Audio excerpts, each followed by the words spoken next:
आप देख रहे हैं के मास न्यूज़, हर समय आपके साथ।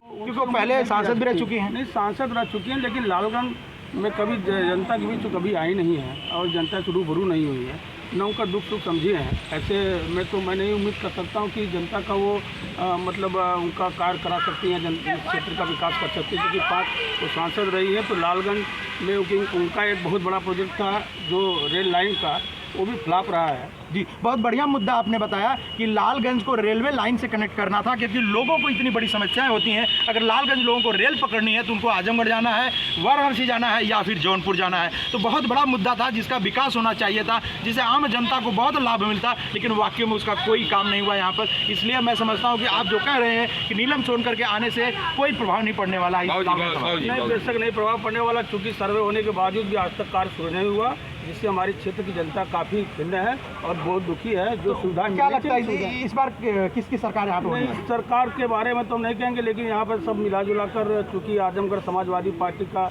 बहुल क्षेत्र है और कहीं न कहीं समाजवादी पार्टी आजमगढ़ बहुल क्षेत्र है, लेकिन लालगंज तो सुरक्षित। यहाँ पर ऑलरेडी बसपा और भाजपा की सरकार रही है, एक बार विजय सरोज भी हुए हैं 2017 में। तो ये तो सुरक्षित सीट है, यहाँ पे कहाँ यादव बहुल क्षेत्र हो सकता है? नहीं, यहाँ पर चूँकि इसके पूर्व समाजवादी पार्टी से विजय सरोज जी रहे हैं, विजय सरोज जी ने इस क्षेत्र में काम किया है और जनता के बीच बराबर गए हैं और उनसे जनता को उम्मीद है।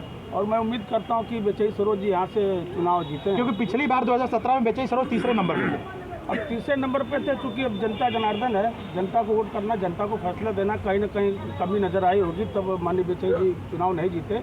लेकिन इस बार जो यहाँ क्षेत्र में जो उनका लहर चल रहा है, सब विजय सरोज जी का ठीक ठाक है। कहीं कहना है कि इस बार विजय सरोज कहीं एक अपने आप को अच्छा स्थान लालगंज विधानसभा क्षेत्र में दे रहे हैं। उनका कहना है कि जनता के बीच में कनेक्शन उनका है, जनता के बीच में आना जाना है। आइए, हमारे पास एक और सीनियर एडवोकेट हमारे साथ खड़े हैं, उनसे भी हम जानते हैं क्या ये जो बीजेपी भारतीय जनता पार्टी की जो सरकार है, जो बहुत सारी नीतियाँ लाई हैं, बहुत सारी योजनाएँ लाई हैं, उज्ज्वल योजना की बात करें हम, किसान सम्मान की बात करें हम, अभी एक श्रम कार्ड बना करके 500 लोगों को देने का काम किया, क्या ये सरकार पहले नहीं कर सकती थी, अभी करे? सर, इस पे क्या कहेंगे? ये तो झूठी सरकार है, झूठी बात है। ये झूठी बात का पूरा झूठा है। यानी हम लोगों के सामने दिखाई पड़ रहा पेट्रोल का दाम, हम लोग सामने महंगाई है, बेरोजगारी है, भ्रष्टाचार है, और इनका जो खाका है, योजना है, यह कागजी है और कोई जमीनी स्तर पर कोई। भाजपा तो कहती है मजबूत सरकार, ईमानदार सरकार, आप कह रहे हैं झूठी सरकार। वो भाजपा जो कहती है वो तो झूठे है ही हैं। वो शुरू से ही जो वादा किए, उन्होंने कहा कि हम बेरोजगारों को नौकरी देंगे, दिए नौकरी? नहीं, नौकरी तो नहीं दिए। इसके बाद उन्होंने कहा जितनी योजनाएं हैं उतनी अगर योजनाएं गिनाई जाएं तो किसी को याद भी नहीं है। मतलब जीरो ग्राउंड पे उनका कुछ भी नहीं है। लेकिन उनका जमीन पर कोई एक भी योजना, एक भी काम जमीन पर नहीं। ये जो सरकार अभी जल्दी में, सर, सरकार जो अभी जल्दी में 1 किलो चीनी, 1 किलो तेल, 1 किलो नमक देने का जो काम कर रही है, जो लॉलीपॉप दे रही है, आप इस पे क्या कहेंगे? झोले में जितनी सामान है उससे ज्यादा झोला का दाम है और उस पर फोटो लगी हुई है। माने वो आप किसी की अर्थव्यवस्था को चैलेंज करना है कि उस पर अपना फोटो लगा करके प्रचार कर रहे हैं। वो जो चीनी है वो किसी गरीब को दी नहीं जा रही है, वो वोट का प्रचार है। इतना सही बात कहा है वकील साहब ने कि कहीं ना कहीं जो झोले की कॉस्ट है, जो प्रचार प्रसार में पैसा बीजेपी गवर्नमेंट खर्चा कर रही है, अगर वो कहीं गरीबों में रियल से पहुंचता तो काफ़ी लोगों को लाभ होता है, योजनाओं के द्वारा लाभ होता है। आइए, हमारे बीच में और भी वकील साहब हैं, उनसे भी बात करते हैं कि आखिर इस लालगंज विधानसभा में क्या मुद्दा होगा, क्या प्रभाव होगा, क्या होने वाला है लालगंज विधानसभा क्षेत्र में। यस वकील साहब, आपका नाम? हामिद अली एडवोकेट जी, तो बताएं क्या मुद्दा होगा लालगंज में इस बार? लालगंज नहीं, पूरे उत्तर प्रदेश का मुद्दा है। और सबसे बड़ा मसला ये है कि आखिर ये सरकारें जो भी हैं वर्तमान समय में देश में और प्रदेश में, ये स्वास्थ्य, ये इलाज करा नहीं सकती किसी गरीब आदमी का। ये क्यों नहीं? आयुष्मान के अंतर्गत तो उन्होंने 5 लाख का कार्ड दिया है, आप कह रहे हैं इलाज नहीं करा सकते? हमारे यहाँ लालगंज में टिकड़गाड़ हॉस्पिटल है, डॉक्टर जो है पर्ची लिख दे रहे हैं, मेडिकल स्टोर वाले दवा दे रहे हैं। तो सरकार के स्तर से किसी आदमी का फ्री ऑफ द कास्ट कोई इलाज पूरे उत्तर प्रदेश में लालगंज सहित नहीं हो पाया। लेकिन सरकार तो कह रही है, सरकार बार बार कह रही है कि हम गरीबों को फ्री इलाज दे रहे हैं, इंश्योरेंस दे रहे हैं, उनको फ्री दवाइयाँ दे रहे हैं, उनके लिए डॉक्टर उपलब्ध हैं। लेकिन आपका आरोप है कि किसी प्रकार की सुविधा गरीब आदमी को नहीं मिल रही है। तो क्या मुद्दा होगा आखिर? केवल स्वास्थ्य ही नहीं, न तो इलाज वो करा पा रही सरकार, न तो शिक्षा दे पा रही है, जबकि कम से कम इंटरमीडिएट तक निःशुल्क शिक्षा होनी चाहिए और ऐसे विद्यालय होना चाहिए जिसमें रानी का लड़का, मेहतरानी का लड़का एक साथ पढ़े और प्रतिभा के एतबार से उसकी तरक्की हो। और मॉडल स्कूल को बंद करना चाहिए जो ये पूंजीपति, ये कारपोरेट घरानों की स्टाइल में जो जगह जगह सर सैयद अहमद खान और महामना मदन मोहन मालवी बन करके बिल्डिंगें बना करके जो विद्यालय चलाते हैं, ये सबको सरकार के अधीन हो जाना चाहिए और शिक्षा प्रणाली एक तरह की होनी चाहिए। ये सरकार हमारी शिक्षा भी नहीं दे पा रही। देखिए, वकील साहब का कहना है कि कहीं न कहीं जो भारतीय संविधान का ढांचा है, समानता, एकता, अखंडता, और ये होना चाहिए, सभी को समान तरीके से शिक्षा मिलनी चाहिए, समान जीवन यापन करने की सुविधा होनी चाहिए, ऐसा कुछ कहना चाहते हैं आप? जी, हम तो यही कह रहे हैं कि 2 वक्त की रोटी हर आदमी को मिलनी चाहिए, तन ढकने के लिए कपड़ा मिलना चाहिए, रहने के लिए हमको छत मिलनी चाहिए, सस्ता हमारा इलाज होना चाहिए, सस्ती हमारी शिक्षा होना चाहिए, सुरक्षा होना चाहिए, सम्मान होना चाहिए, रोजगार होना चाहिए। बताइए, ये सरकारों ने इन बुनियादी सवालों पर कभी चर्चा किया? मंदिर, वो सुप्रीम कोर्ट का फैसला आ गया, पूरे देश के लोगों ने, हिंदू, मुसलमान, सिख, ईसाई, सबने ये मान लिया कि सुप्रीम कोर्ट का निर्णय आ गया, मंदिर बन जाए। तो अब फिर मथुरा उनको दिखाई देने लगा। ये ड्रामा, ये नाटक कब तक चलेगा हमारे देश के अंदर? मतलब वकील साहब का कहना है कि मस्जिद, मंदिर और तमाम धार्मिक स्थलों को लेकर के जो बीजेपी सरकार ये लड़ाई लड़ रही है, बीजेपी सरकार जो अपना मुद्दे रख रही है, वो कहीं कहीं वैलिड मुद्दे नहीं है, सही मुद्दे नहीं है। सही मुद्दे तो विकास, शिक्षा, रोजगार, यह एक मुद्दा है जो होना चाहिए, यही आप कहना चाहते हैं? हाँ, ये मैं कहना चाहता हूँ। दूसरे तौर पर चूंकि लालगंज विधानसभा में आप आए हैं, तो इस विधानसभा के भी बारे में मैं कुछ जरूर कहना चाहता हूँ। नहीं, विधानसभा लालगंज की तो हम बात करेंगे ही, विधानसभा लालगंज, क्योंकि विधानसभा लालगंज में पिछले 5 वर्षों से यहाँ पे अरिमर्दन आज़ाद जो कि विधायक हैं, सिटिंग विधायक हैं यहाँ पर इस समय, और सरकार भी नहीं है उनके लिए, सरकार भारतीय जनता पार्टी के। लेकिन फिर भी मैं जानना चाहूँगा, क्या इस बार परिवर्तन आपके हिसाब से लालगंज में होने वाला है? देखिए, लालगंज पार्लियामेंट, लालगंज असेंबली, दोनों लालगंज के नाम से है और इत्तेफाक ऐसा, ये पहली बार ऐसा हुआ है हमारे आजमगढ़ के हिस्ट्री में, पूरे इतिहास में, कि पति जो है एमएलए हैं और पत्नी उनकी सांसद है। और ये लालगंज तहसील में हम लोग अधिवक्ता हैं और इस अधिवक्ता बिल्डिंग में कमोबेश माननीय सुखदेव राजभर जी रहे, उन्होंने अपना पैसा दिया। और यहाँ पर ये डॉक्टर बलीराम थे पार्लियामेंट मेंबर, उन्होंने भी सहयोग किया। दरोगा प्रसाद सरोज सांसद थे, उन्होंने भी सहयोग किया। और यहाँ तक कि 2017 में चुनाव के थोड़े दिन पहले, अधिसूचना नहीं आई थी, एक फंक्शन था यहाँ, और उस फंक्शन में बेचई सरोज ने भी 5 लाख रुपए का ऐलान कर दिया। ऊपर का हाल कंप्लीट हो गया। जो इस क्षेत्र के एमएलए हैं, ये नहायत झूठे आदमी हैं। अरिमर्दन आज़ाद जी, वो यहाँ आए हमारे फंक्शन में, आत्मा राम एडवोकेट, जो पूरे उत्तर प्रदेश में अनुसूचित जात में शायद कोई अधिवक्ता अध्यक्ष हुआ होगा। ये लालगंज का गौरव हो कि यहाँ एक अनुसूचित जात के योग्य काबिल आदमी आत्मा राम एडवोकेट, जो अनुसूचित जात के थे, वो प्रेसिडेंट थे। और उनके कार्यक्रम में, शपथ ग्रहण समारोह में हम लोगों ने उनको बुलाया था और 2 साल हो गया, 5 लाख रुपए का ऐलान किया, उन्होंने नहीं दिया पैसा। और यही नहीं, बल्कि निजामबाद तहसील के शपथ ग्रहण समारोह में 2 साल हो गया, 5 लाख रुपया वहाँ ऐलान किए, नहीं दिए। मार्टिनगंज तहसील में करीब 7-8 महीना हो गया, उन्होंने ऐलान किया, वहाँ 5 लाख का उन्होंने नहीं दिया। और यही कहीं ये जो एमएलए हैं अरिमर्दन आज़ाद जी बहुजन समाज पार्टी से, इनका कहीं झूठा जुगलबंदी जो वादा रहा है, वो वकील साहब का कहना है कि कहीं वो हर तहसीलों में जा करके अपने विधानसभा में उन्होंने झूठा वादा किया, कोई भी वादा पूरा नहीं किया। इसको लेकर के क्या लगता है आपको, इस पर प्रभाव पड़ेगा इस बार? बिल्कुल, यहाँ का जो बुद्धिजीवी तबका है, पढ़ा लिखा तबका है, अधिवक्ता है, ये सारे के सारे लोग इस बात से दुखी हैं। और जब पहली पार्लियामेंट बनी थी सन 1952 में, हमारे कालिका प्रसाद सिंह, जो लहुआ के रहने वाले थे, वो पार्लियामेंट के मेंबर थे।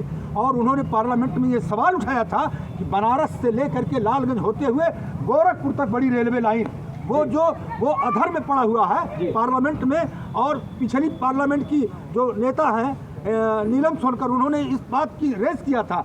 और उस वक्त जब वो पार्लियामेंट का चुनाव लड़ रही थी, तो इसी राम जानकी मैदान में, स्टेट बैंक के बगल में, माननीय राजनाथ सिंह आए थे, उन्होंने भी ऐलान किया था कि हम यहाँ बड़ी रेलवे लाइन बनवाने की कोशिश करेंगे, लेकिन ये केवल लोगों ने बयान दिया। और ये लालगंज क्षेत्र एक ऐसी जगह है, यहाँ से आजमगढ़ जिला मुख्यालय की दूरी, यहाँ से गाजीपुर जिला मुख्यालय की दूरी, यहाँ से जौनपुर जिला मुख्यालय की दूरी, यहाँ से बनारस जिला मुख्यालय की दूरी, और इस कॉर्नर में आप चले जाएंगे तो सुल्तानपुर जिले की दूरी लगभग 10-20 किलोमीटर के अंतर में बराबर है। ऐसी जगह है, और बड़ा अफसोस के साथ हम लोग कहना चाहते हैं, कह रहे हैं कि उत्तर प्रदेश की सरकार जब से ये आई, हम लोग मांग कर रहे हैं, ये लालगंज तहसील 1932 से पहले की बनी है। इससे पहले देवगांव में तहसील थी। यहाँ मुंसफ न्यायालय की अदालत की स्थापना की लड़ाई यहाँ के बार एसोसिएशन के लोगों ने, अधिवक्ताओं ने, और खास तौर से बिंदवासिनी राय एडवोकेट के नेतृत्व में बड़ी लंबी लड़ाई हुई, लेकिन आज तक नहीं मुंसफ न्यायालय यहाँ स्थापित हो पाई। मैं उदाहरण देना चाहता हूँ, प्रयास हुआ, ये 10 एकड़ में तहसील प्रांगण है, और खागा में तहसील प्रांगण में मुंसफ न्यायालय एडिशनल जज की अदालत आ सकती है तहसील स्तर पे। सैदपुर में मुंसफ न्यायालय की अदालत तहसील कैंपस में आ सकती है। केराकत तहसील में तहसील कैंपस में आ सकती है। तो लालगंज तहसील कैंपस जो 10 एकड़ का है, इसमें मुंसफ न्यायालय की अदालत और इस एडिशनल जज वगैरह क्यों नहीं आ सकते? ये सरकार की नाकामी है, और ये सरकार हर स्तर से फ्लोर है, और हमारे पार्लियामेंट के मेंबर और असेंबली के मेंबर भी गूंगे बहरे।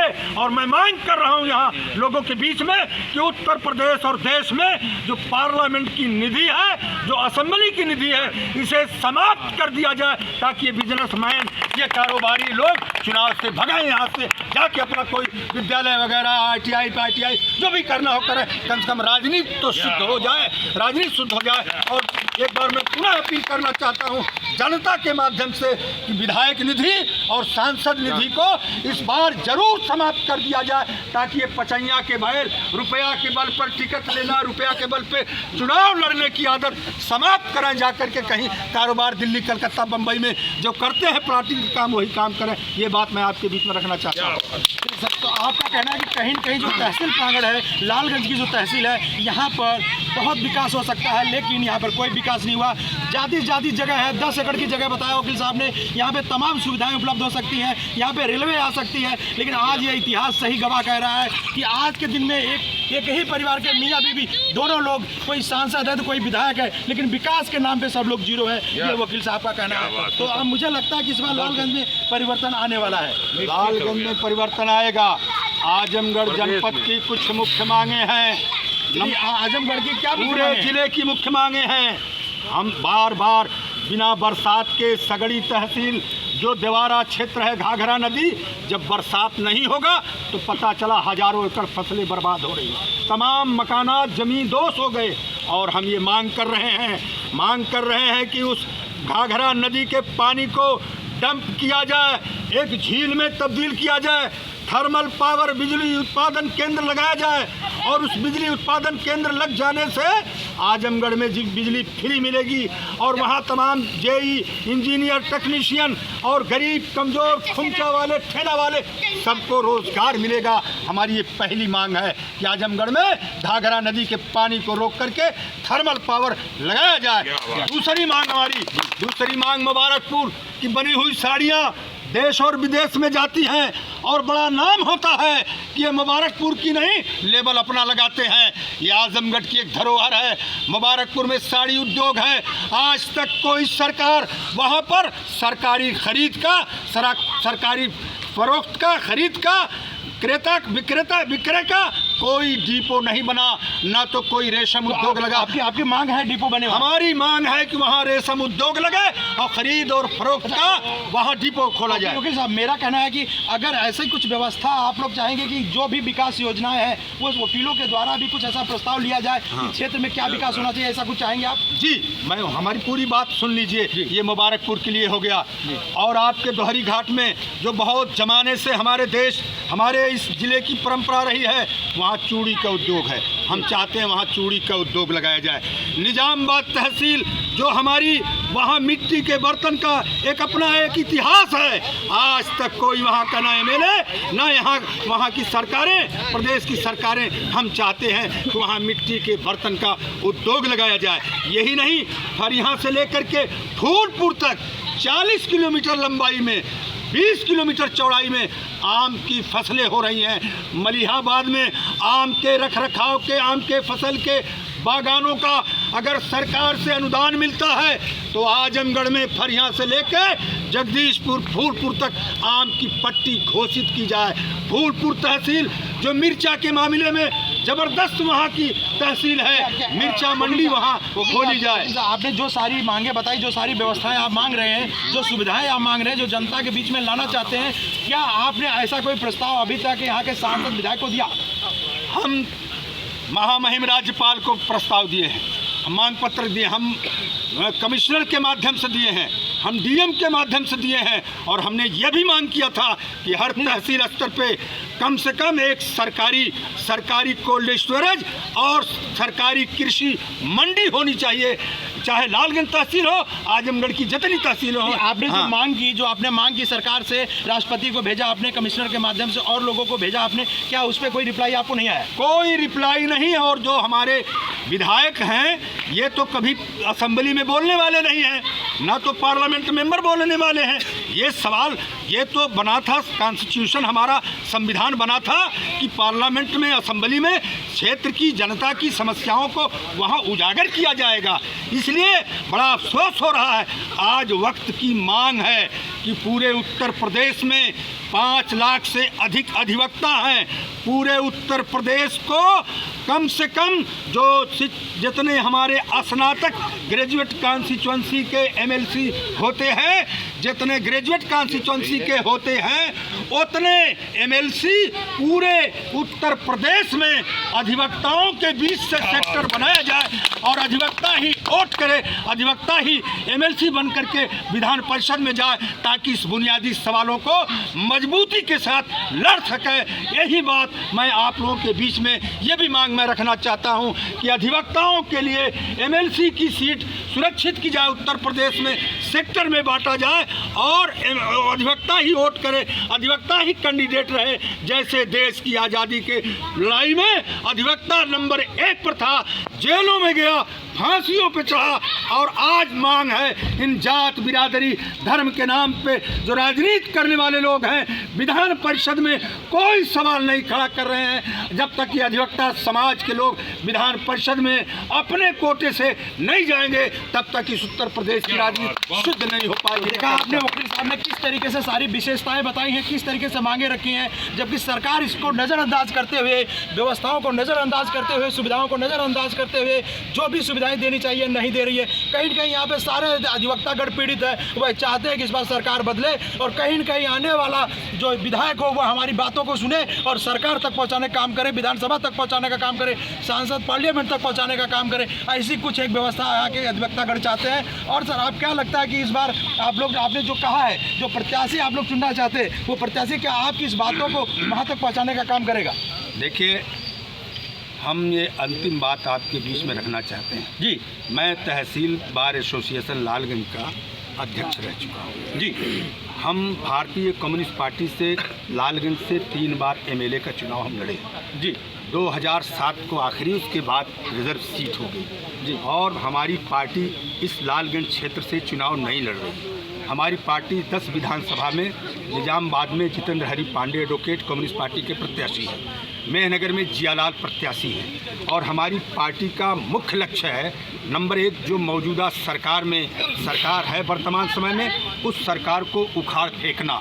दूसरा ये है कि वामपंथ को ताकतवर बनाना और जो भारतीय जनता पार्टी को हराता है उसे जिताना। और इसलिए हम लोगों ने ये आपने कहा जो भारतीय जनता पार्टी को हराता है उसे जिताना, तो भारतीय जनता पार्टी को तो बहुजन समाज पार्टी ललकार रही कि हम हराएंगे। नहीं, बहुजन समाज पार्टी तो खैर कोई सवाल नहीं हराने का, इसलिए कि जिस तरीके का लोगों ने पैनल बनाया है जी, जो बीजेपी का पैनल था वो पूरा टूटा हुआ है, रोटी कपड़ा मकान पे कोई चर्चा नहीं है। और वो तमाम पैनल इस वक्त जो है इस लालगंज के क्षेत्र में मुख्य तौर से जो यहाँ के उम्मीदवार हैं समाजवादी पार्टी के, बेचई सरोज के पक्ष में जा रहे हैं। तो आपका कहना है कि इस बार आप लोग बेचई सरोज को सपोर्ट करेंगे, कहीं न कहीं उनको अपना विधायक देखना चाहते हैं आप? बिल्कुल, इसलिए क्या वो जो आपने जो मांगे रखी हैं, क्या बेचई सरोज भी तो पिछले 5 साल एक बार 2017 से पहले वो विधायक थे, क्या उन्होंने आपने उनसे बातें नहीं रखी थी? नहीं, उनके सामने भी बात रखी गई। तो क्या हुआ था? उन्होंने यहाँ हमारे एसोसिएशन को कम से कम 5 लाख रुपया दे करके यहाँ उन्होंने हम लोगों का सहयोग किया और उन्होंने वादा किया कि हम लोग जो है कि हम इस बार अगर जीतते हैं तो आपके इन सारे सवालों को लेकर के हम असेंबली में उठाएंगे। चलिए, तो कहीं ना कहीं उम्मीद है कि अगर बेचई सरोज जीतते हैं, इन कहना है वकील साहब का कि अगर बेचई सरोज जीतते हैं तो हमारी बातों को, हमारी मांगों को वो विधानसभा में उठाएंगे और ज़रूर मुझे लगता है कि वहाँ पर इनकी बातें उठेंगी, क्योंकि अगर अधिवक्ता गढ़ चाहता है कि परिवर्तन होगा तो अवश्य परिवर्तन होगा। आप देख रहे थे के मास न्यूज़, लालगंज विधानसभा क्षेत्र, लालगंज प्रांगण से।